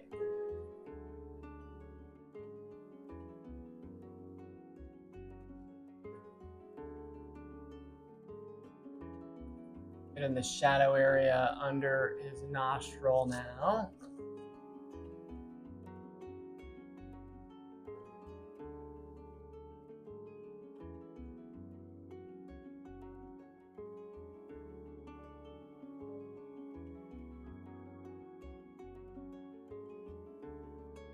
Now, I've had a lot of people in the past ask me about painting, finding your style, and I put a video out about it one time on my channel, so check that out if you haven't. Anyway, it's one of these things that it's like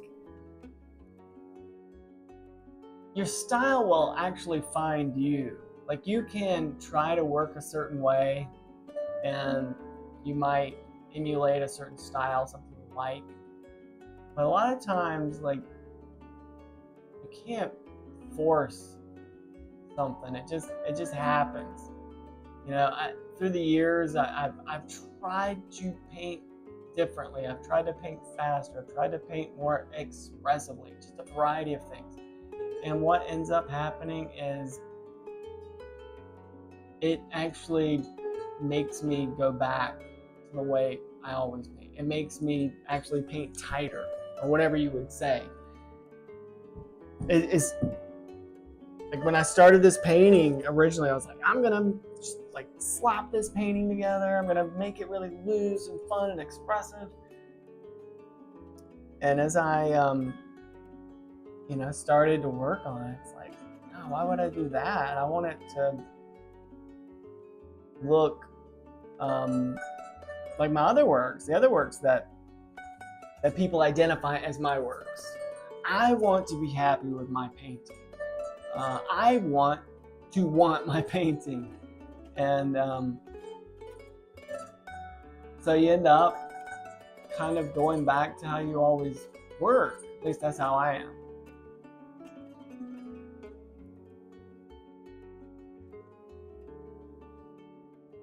My advice to you is just work how you want to work. Just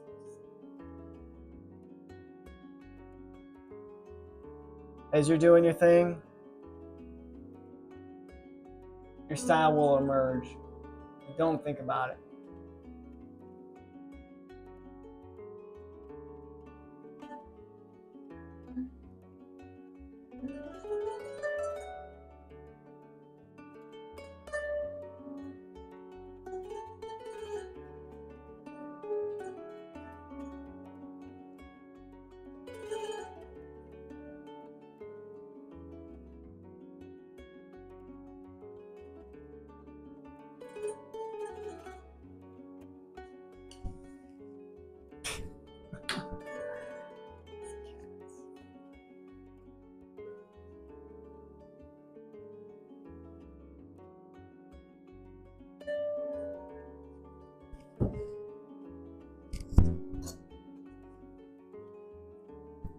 But I do have some news. My wife is on the way home.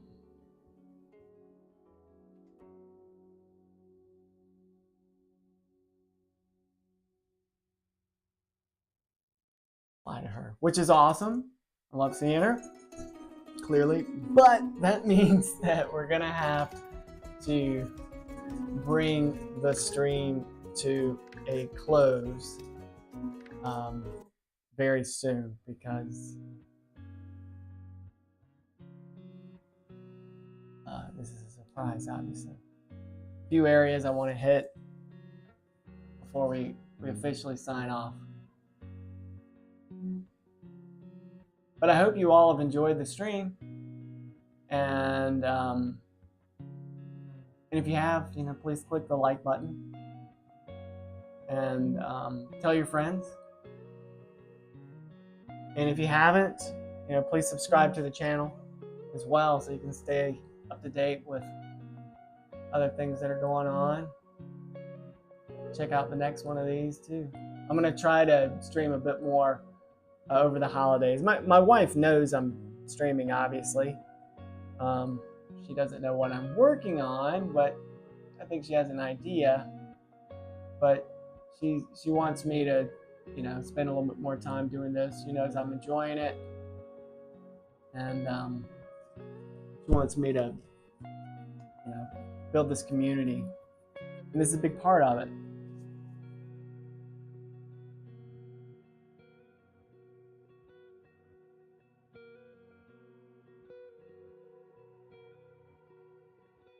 Big part of it.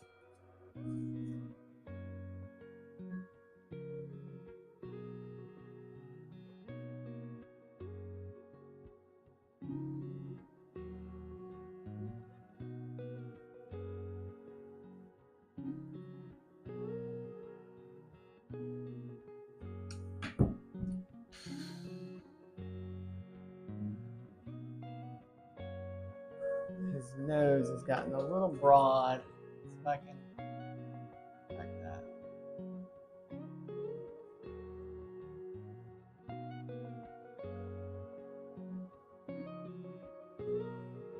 Yeah, there we go.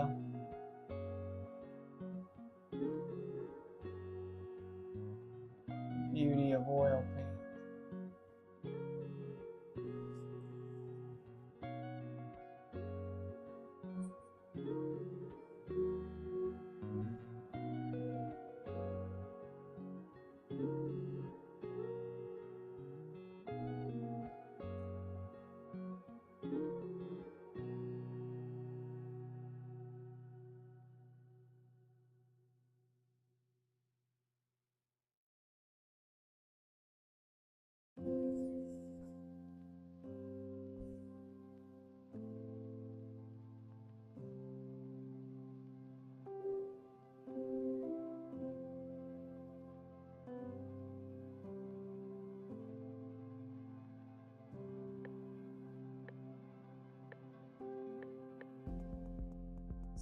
All right, this is another trick too about the paint book, and I put this in my paint book review video. It's using a magnet. Isn't that cool? Sometimes I need to get a different mark,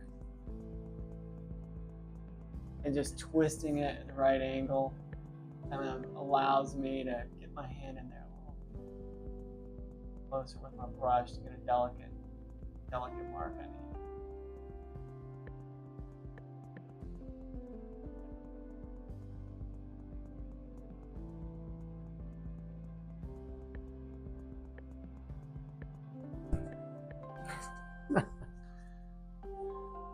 Cracks me up. This is gonna look great on the wall when we hang it. All right, before we go, that pink nose just needs a little bit more yellow, I think.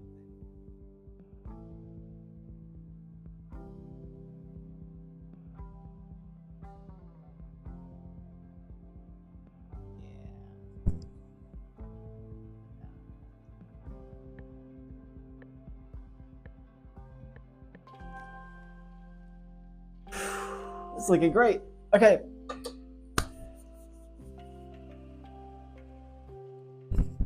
Hold on.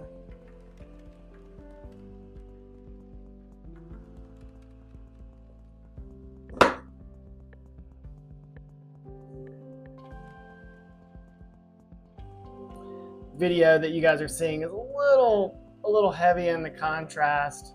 I need to get a better lighting angle for you all to see, but that right there kind of shows you where we are.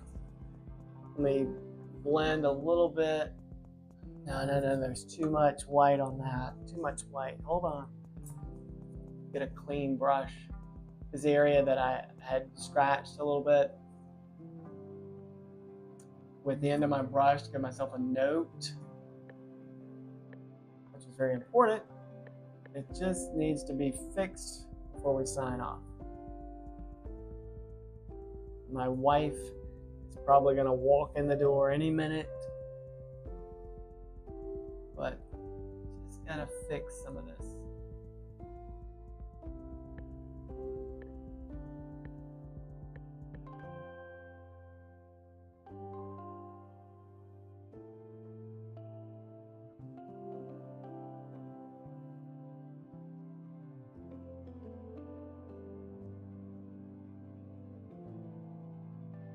Okay, cool.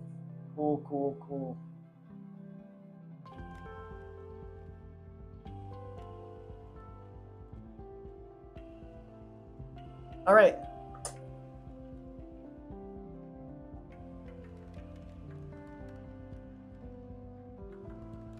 Just want to say thank you for watching the stream, and I hope you enjoyed it. I really had a good time working on this painting with you all today. And if you like the video, please click the like button. Please subscribe if you haven't yet, so you can stay up to date and informed with more content that I'll have coming out soon. And again, thank you for your time. And maybe I'll be able to stream. We can work on this some more this weekend. Either way, happy painting, happy holidays. Thank you, everyone.